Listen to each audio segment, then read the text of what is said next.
we're spending trillions that we can't afford. The media tries to shut him out, cause there's going to be other wars. I'm sorry to tell you, there's going to be other wars. There will be other wars. I was in a conference in Germany over the weekend, and President Putin of Germany gave one of the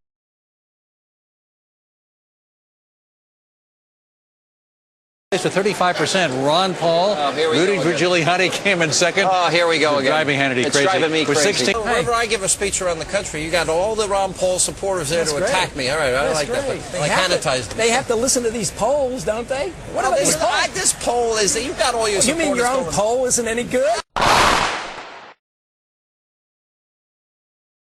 Non-intervention was a major contributing factor. Over there, we've been bombing Iraq for 10 years. Someone who lived through the attack of September 11, that we invited the attack because we were attacking Iraq. I don't think I've ever heard that before, and I've heard some pretty absurd explanations for September 11. I would ask the congressman to withdraw that comment and tell us that he didn't really mean that. Around the world and not incite hatred, then we have a problem. He's going to have to back away from his statement pretty soon, because I found two very clear quotes in the 9/11 Commission report that says that very thing, that our foreign policy has a very great deal to do with their willingness and desire to commit suicide terrorism. So I would suggest that he read the 9/11 Commission report. Tonight, after we finish, one of the candidates, and I won't name names because I don't do that, but he used to be a mayor, and the first thing he said was, boy, you have a lot of supporters out there. We have Mr. Giuliani studying tonight. He's home reading all those books, and he's going to come back and he's going to apologize. vote Ron Paul for me. Vote Ron Paul for me. Come on. The Ron Paul people are all over the country. They are. They are. They are all over the country. They're House, a lavish fundraiser to raise money for Rudy Giuliani. Outside. In fact, he's beaten Rudy Giuliani in every state but New Hampshire.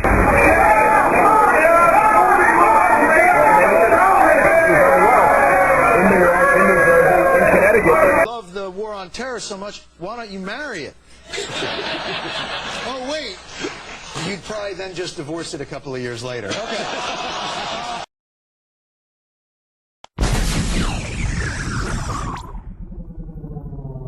Sir, I just finished having Thanksgiving with the troops, and their message to you is, the message of these brave men and women who are serving over there is, let us win. The real question you have to ask is, why do I get the most money from active duty officers, military personnel?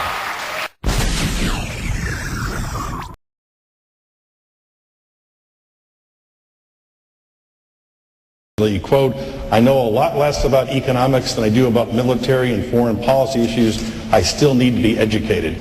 Actually, I don't know where you got that quote from. I'm very well versed in economics. This is an economic question that I wanted to ask. It has to do with the President's Working Group on Financial Markets. I'd like to know what your opinion is of this, and whether you would keep it in place, what their role would be, if you would get rid of this group. And if you kept the group, would you make sure we would see some sunlight? And we'd like to see more sunshine.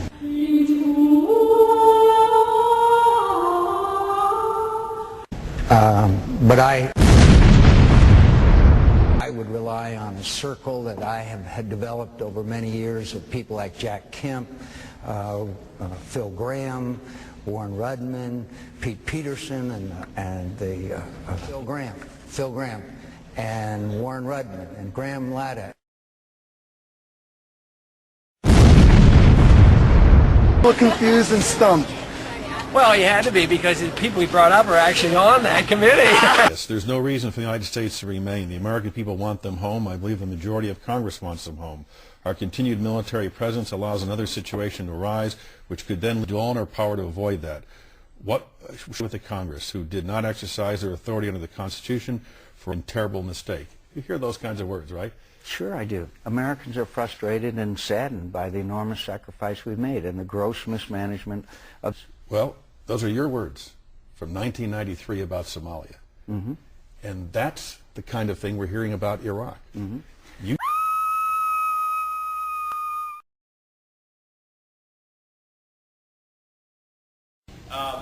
came from nowhere, because I certainly didn't know anything about him from a year ago. He came from nowhere to where he's at today, not because he had a lot of money, but because he speaks to people very commonly, and I'm proud to support Ron Paul. And Ron Paul, what Ronald Reagan did in 1983. Raise taxes. I'm not going to raise taxes. Raise taxes. You raise taxes. You raise taxes. You raise taxes. I do not believe we need new legislation. I do not support any new legislation. Have someone out there actually paying income tax on money they've already contributed as taxes. Hey, Mark, we're having fun, but I got to run. Yeah, I know. I've got one more show I got to do here. I know. The heat's on. When I put the pressure on, he had to run, just like Jon Snow did. Ron Paul, I got to tell you, anybody who says we got to get rid of the CIA and the FBI, and that the reason that we're attacked by jihadists is because of us, is a guy who deserves a little bit of humor to come his way. Keep laughing. Thanks, Mitt. Talk to you later. Thanks. All right. Right there, he just lost my vote, Dan. An income tax until you croak. You can buy all the Bortz books you want. It's going to be there because of a-holes like Mitt Romney. Here's what you said last night. I don't describe your plan as amnesty in my ad. I don't. On immigration, McCain supported this year's amnesty bill. Higher taxes, amnesty for illegals. That's straight talk for being in Washington too long. Had you not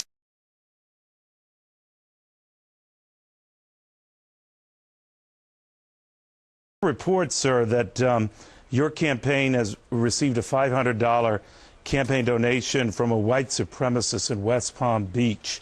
What are you going to do with that? It's probably already spent. Woo! You know it now that you're familiar. After the fact, you still would not return it. Well, if I spent his money and I took the money that maybe you might have sent to me and donated back to him, that doesn't make any sense to me. Why should I give him money back to promote his cause? You know, and I don't even know his name. I never heard of it. You know, when you get 7,000 donations a name, are we supposed to screen them and find out their beliefs? I don't endorse anything that he endorses. Or one of my donors out of 100,000 donors and say, Ron Paul isn't doing the right thing because he hasn't sent the money back. I mean, I think you're missing the whole point. So what do you think, Congressman, of the candidates who do this? I think it's pandering. I think it's playing the political correctness so that when you quiz them, then they can say, oh, Neil, yeah, I did exactly what you're suggesting I should do, and brag about how pure they are. The people who get donations want to get special interest from the military-industrial complex. They bundle their money and send millions of dollars in there, and they want to rob the taxpayers. That is the real evil. Senator McCain's statement that the United States might need to have U.S. troops in Iraq for as long as even 100 years. I don't even think they should have gone. So keeping them for 100, they're arguing technicalities of a policy they both agree with. They agreed to going in, agreed for staying how many years, and these are technicalities and butters of the 60s. Now we're doing the same thing, and nobody even seems to care. The dollar's crashing, and you're talking about these technicalities about who said what, when. When I talk about these long-term stays, I think, how many men are you willing to let die for this? For something that has nothing to do with our national security. There were no Al-Qaeda there, had nothing to do with 9/11, and there was no threat to our national security. They never committed aggression. It's unconstitutional. It's an undeclared war. And we have these silly arguments going on about who said what when. Vote Ron Paul for me. Vote Ron Paul for me. Come on, girl. Vote Ron Paul for me.